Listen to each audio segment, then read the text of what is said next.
Good morning, India, and a warm welcome to everyone joining us live.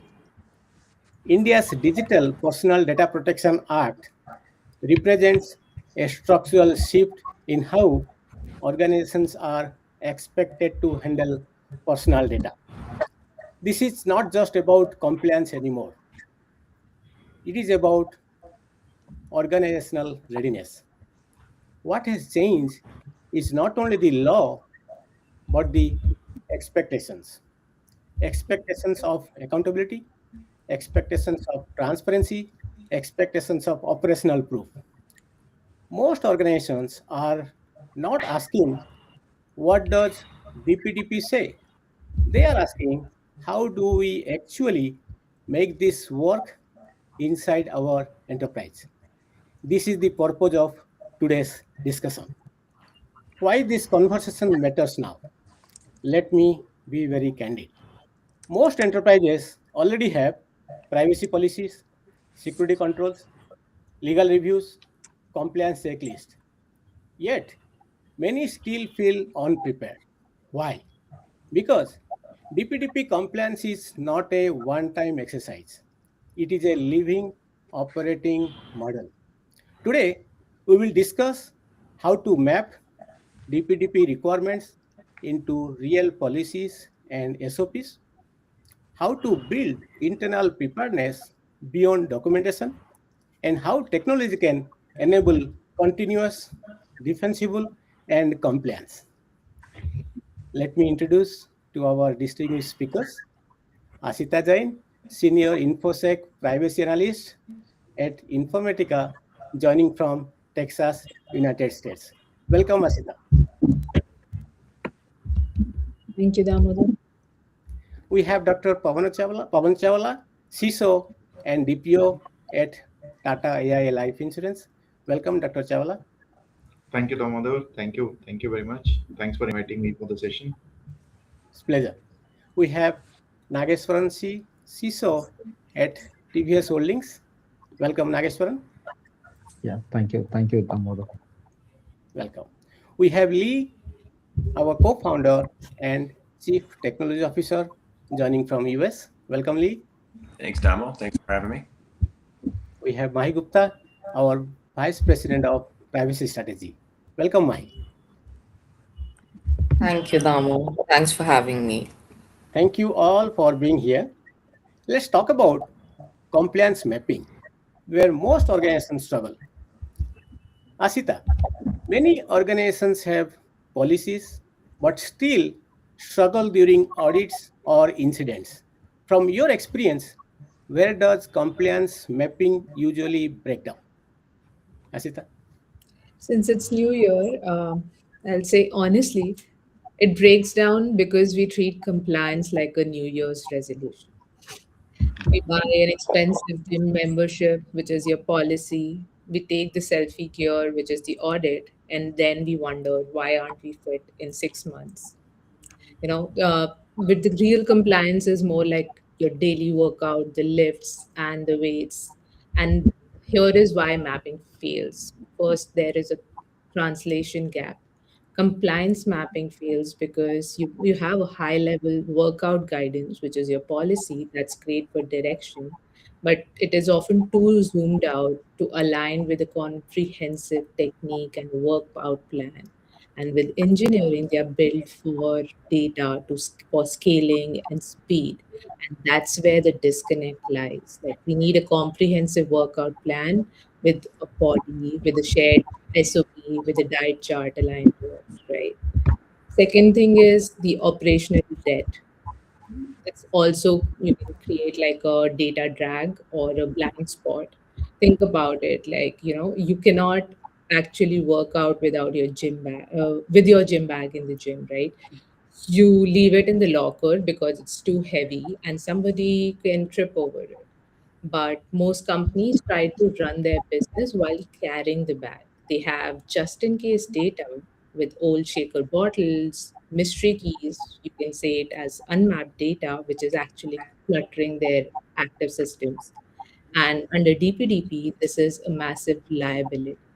If you don't know what's in the bag or who owns it, you are going to trip during the audit. And third is like you need to do the actual workout. You cannot just take one gym selfie. And that's where static map or like one time mapping does not work.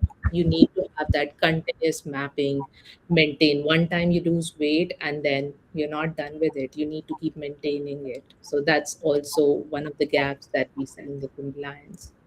And the foundation which where the data governance really sit is that they see it as just a legal chore, but it's all about form and technique and putting it all together. And if you don't, and if you'll get injured, your workout it will be unhealthy as well. So if your governance is weak, DPDP is not just the fine, it's the total system failure. So that's how we see a systemic. Great insight, Aashita. Appreciate that. Audience, if you don't know where personal data lives, you can't prove how it is protected, right? So let's talk about legal reality. Intent is not enough. Let me request Dr. Pawan Chawla. Dr. Chawla, from a legal and fiduciary lens, what misconception do organizations still carry about DPDP compliance? There are many, to be honest, because DPDP Act is new and organizations are still trying to break it down and understanding that what all needs to be done to comply with the DPDP Act. Uh, when we look at it from the misconception perspective, so there is always an intent, but good intent is not equivalent to the compliance. So compliance requires it to be demonstrated.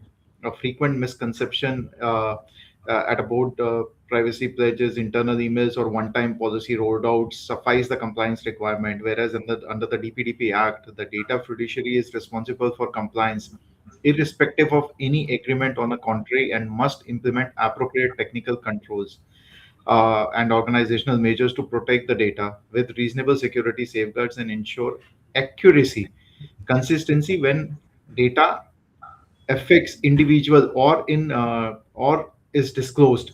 In practice, I mean, this shift is the burden from the intent to evidence, uh, whether it is notice, consent logs, decisions, DPI audits. Significant data fiduciary need to undergo that audit as well. So breach playbooks, vendor contracts, responsible SLAs must be documented and testable. The notified DPDP rules 2025 reinforces that inventory posters, the plain language notices, dual breach notifications, minimum login, monitoring expectation, and phase commencement timelines require organization to produce records, and it needs to be produced again and again. Every year you need to do that, not promises or on demand. On a data fiduciary responsibilities and accountability, another misconception which I've been observing is the outsourcing of processes or deploying off-the-shelf tools transfer the compliance risk. Whereas this is not the fact. Act makes the data fiduciary responsible for any processing undertaken on behalf of the data processor as well. Contract must therefore embed security safeguard, logging, data breach, obligation, and erasure duty to the data processor. And board must oversee assurance through audits or evidence collection that process meets the obligations which are on the data fiduciaries. The rules and the guidance around the enforcement further clarifies that if you do not follow the same, the board has the power to penalize the data fiduciary, which can go up to 250 crores, and making poor processor governance a board level liability. Now, when it comes to consent and purpose limitation in practice, not just the policy, a common belief is that the single I agree blanket consents cover every downstream use, whereas in the DPDP regime, it requires free, specific, informed, unambiguous consent tied to specified purpose, along with clear standalone notice and easy withdrawable mechanism. Now, this is a big shift because so far, whatever consents are the deemed consent, but now you have to take the explicit consent at each and every level. The purpose creep repurposing the data for analytics in marketing without fresh consent or a valid ground will fail under scrutiny, will fall under scrutiny. Now, meaty business requirement also specify the consent management that makes operational consent and do that, but it is yet to come. Now, when it comes to preparedness before enforcement, the government has notified the DPDP rule within 18 months phased out implementation. The phase one is the DPDPI board for usury. The phase two is about the concern management, and the third is the core application notice, and all needs to be complied to every organization do that need to comply with. Misreading this as a holiday period is risky. That's a very important piece because organization need to start preparing from now rather than taking the decision at a later stage and thinking that we still have 18 months to go. The 18 months will fly. The board should use the runway to build the demonstrable control and evidence repository and training. Independent analysis and advisory consistently recommend readiness roadmap, and hence that needs to be undertaken and start today from today onwards, well ahead of the phase three date, which is 18 months down the line. IR drill, vendor remediation, record keeping, the contract revalidations. Most of the things needs to be undertaken now itself. Right. Now, most material failure appears during the breach or the compliance, not during routine audits, because this is the organization must prove underclock and safeguard where reasonable notices were compliant, right, were honored, and processes were governed. The rule expects prompt user notification or a detailed report to the board, and that has to be done within 72 hours. But now, if you look at it, there are different regulations, there are different notifications needs to be done to different regulatory audit authorities. Like certain says 6 hours, IDA says 6 hours, RBI says I think 48 hours, and DPDP is saying 72 hours. So describing scope, cause, mitigation, prevention has to be notified. The minimum retention period has to be reconstructed to ensure that events are properly captured and all. So a lot of actions is required. For CISOs and DPOs, there is a lot of work which needs to be done, that they need to adopt an evident first compliance methodology rather than the methodology which has been followed now. Engineer consent and purpose limitation has to be strengthened. Strengthened process governance needs to be done. The breach capability has to be taken care, and use phase timeline. So the suggestion is not start now rather than waiting for the time to come in, then proceed with it. That will be my take, Damodar, on this. Super. No, great insight, Dr. Chawla. Appreciate it. Audience, DPTP doesn't ask, did you try? It asks, can you prove? So let's talk about internal preparedness, the human reality. Let me request Nageshwaran. CISOs often say tools are available, but readiness is not. So what internal gaps do you see most often, Nageshwaran? Yeah, Damodar. Thanks for that question. I think this is something I hear from CISOs all the time. So you're absolutely right. Yeah. More organization today to have many security and privacy tools, but readiness is a very different story. From what I see, the gaps are less about technology and more about how people, process, and ownership come together. Right. The Yeah. first big gap is siloed ownership across teams. Because multiple teams, coordination is required, right? Security, IT, legal, compliance, privacy. So business teams often operate in parallel rather than together, right? During any normal operations, this might seem fine, but during an incident, those silos become a real risk. So people are not sure who owns what decision, who needs to act first, or who has the final authority. Right? Mm. That's delay alone can significantly increase the impact. So the second gap is lack of clear escalation paths. So many organizations don't have a well understood process for when and how an issue should be escalated. So employees may detect something unusual, but they hesitate. Is it serious enough? Who do I report to it? Do I raise a ticket? send an email, or call someone. So that uncertainty leads to lost time. And in cybersecurity and privacy incidents, time really matters, right? So another critical gap is that incident response is not rehearsed. So plan not exist on paper, but they are rarely tested in real world conditions without tabletop exercises or simulations. Teams don't develop muscle memory. So when an incident actually happens, people panic, communications break down, and decisions become reactive instead of coordinated. So rehearsals expose weaknesses early before a real breach does. So I also see the major happen employee awareness of privacy responsibility. So privacy is often viewed as a responsibility of one department, but in reality, every employee who touches data plays a role. If employees don't understand what personal data is, how it should be handled, or what their applications are, even the best tools won't prevent human error, which remains one of the biggest risk factor. So finally, there is a mindset issue. Complaint is often seen as a friction instead of enablement.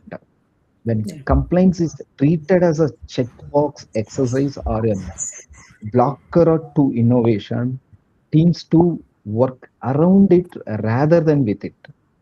But when privacy and security are embedded early into design, process, and culture, they actually enable trust, resilience, and faster decision making during any crisis. So readiness is not about buying more tools. It is about breaking silos, clarifying accountability, pro- practices responses, educating employees, and shifting the narrative from complaints as a burden to complaints as a business enabler. That's where I see organizations that are truly prepared standing apart from those that just look prepared on a paper. So Right. Thank you, Nageshwaran. I think great insight. Audience, preparedness is not built during a breach, it built before one. So let's move ahead. Technology as an enabler, not a patch. So I'll request Lee, globally, what separates organizations that sustain compliance from those that struggle? Thank you, Damo, for the question. I actually want to go back real quick to Dr. Pawan Chawla's comments about misconceptions. There's two other misconceptions that we see a lot in the India market. One is that they have preparedness for GDPR. DPDP is much more extensive in breadth and scope than GDPR, so that's one big misconception. The other is that they have very mature data security policies and controls, and that will be sufficient to be able to manage the compliance aspects of DPDP.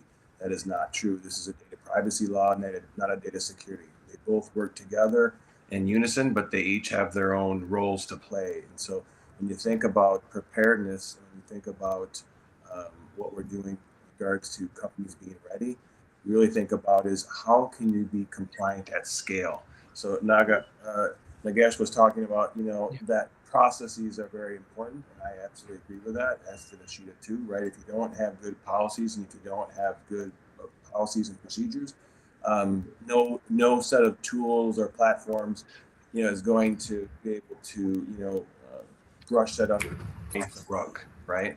But with that said, having a good privacy automation platform will allow you to be able to be compliant at scale. Because the other thing to preparedness, you have to understand your data. You have to understand where your data is in your organization, and you also have to understand how you are managing as it relates to data privacy. Right? You throw around this term privacy by design. It is not just a catchphrase. What it means is that organizations have to change the paradigm from they don't own that data anymore the data principals own that data.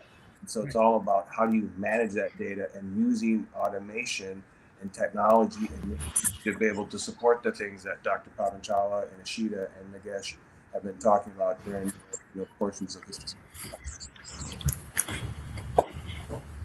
Great. Thank you, Lee. So, sustainable compliance is designed, not managed manually. Lee, I have another question. Execution architecture for DPDP. So, what does DPDP ready execution look like inside an enterprise? Yeah, great question. Thanks, Damo. So to add kind of on what I was talking about before, one of the things too you have to think about from a architecture technology perspective in support of DPDP, as I was talking about, it's much more extensive than GDPR. So you have to be able to have automated, you have to have automated controls, monitoring and reporting, as well as auditing in place that will allow you to be able to support these extensive changes from this data privacy law. Things such as, and Dr. Pavanchal touched on several of these already, but things such as, consent management, cookie management, discovery of data, how you're managing that data, doing privacy impact assessments, right? Being able to support in a timely manner data subject rights access. Doing all that manually will require significant human capital, right? And having technology as enabler to be able to support that, and other things too, right? Such as Dr. Pavanchal also mentioned about breach management, which is a data breach management, which is another big change as well, right? Being able to say, you know what, I have to be able to make sure that I can communicate to the data protection board. I need to communicate to the DPO. I need to be able to communicate to the data principals, within a very short period of time. That is a big change. And so understanding how all these different aspects work together in unison to be able to provide that unified privacy automation is going to really allow companies in India to be ready and be in alignment with these 12 and 18-month timelines. Superb. Thank you, Lee. So let's talk about AI, automation, and trust. So Mahi, AI is increasingly used in compliance, but trust remains a concern. How should organizations think about AI in DPDP compliance? Mahi? Sure. Thanks, Dr. Damo, for that question. So, see, I mean, we're living in a world which is, increasingly having reliance on AI, right?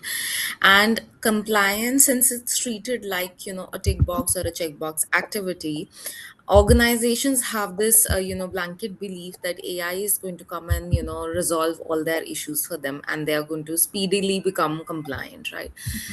That does not happen, and especially products that talk about just using AI without having a supervised learning model system, those are dangerous, right? That's one part. And coming to the second part of your question, trust of course remains a concern because with AI the complexity increases. There is also a possibility of the model hallucinating, and there are so many other concerns that could be there, right? So from my perspective, what I think that organizations should think about AI in DPDP compliance is that AI first should be policy bound, and it should be explainable. You should take the technology or the technological solution with a pinch of salt, and it should be something which has controls around it so that it does not go array here and there, right? And automation should be paramountly used for monitoring and evidential purposes. It should be an enabler to a DPO's office achieving continuous visibility or to achieve continuous compliance, and to also have granular level of detailing in terms of what is happening in the environment, right? It should be about being able to gather as much as evidence to prove to the regulator and to the auditors that we are compliant and we are doing everything in our power to become DPDP compliant. But there should be a very critical element of human oversight, because what AI lacks, it is like I always say this, that AI is like a very smart child who knows almost everything and anything, right? But it's a little mischievous. It does not know where to stop, Yeah. right? So a little human oversight is important for you to have that critical alignment in terms of it does not go beyond the purview, right? And also it's also about uh, having or avoiding over reliance on black box decisions, that this is what it is and this is what that is.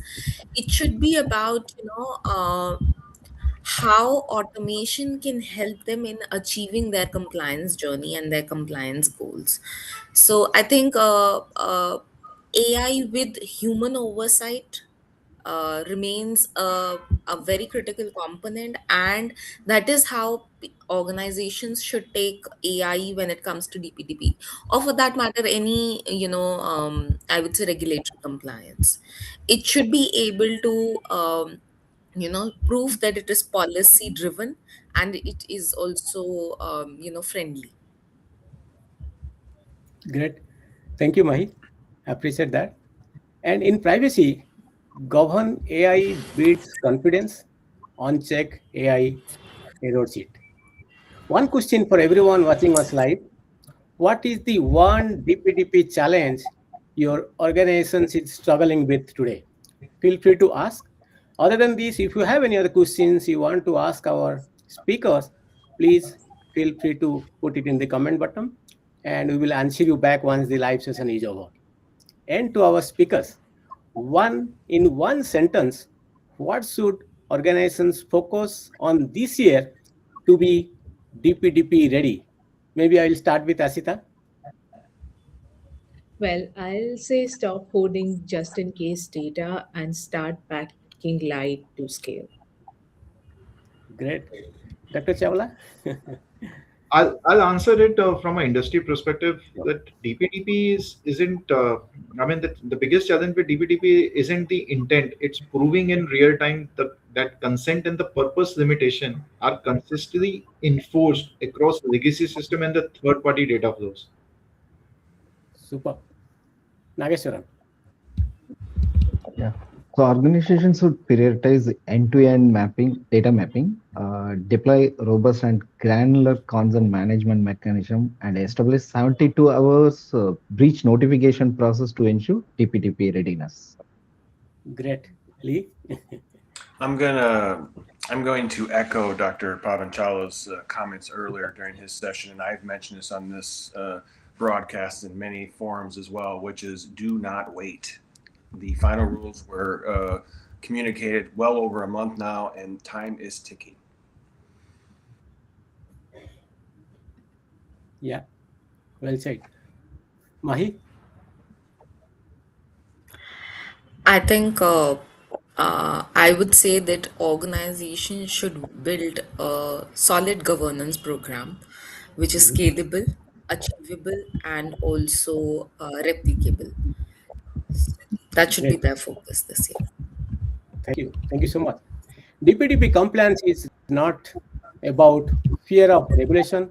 It is about confidence in how we handle data. Organizations that map compliance clearly, prepare their people, and enable the right technology will not just comply, they will lead with trust. Appreciate and thank you all our speakers and to everyone who joined and engaged today. Thank you all. Thank you. Thank you. Yeah. Thanks, Damodar. Thanks, everyone. Thank you. Thanks. Thank Thank you, you. Damo.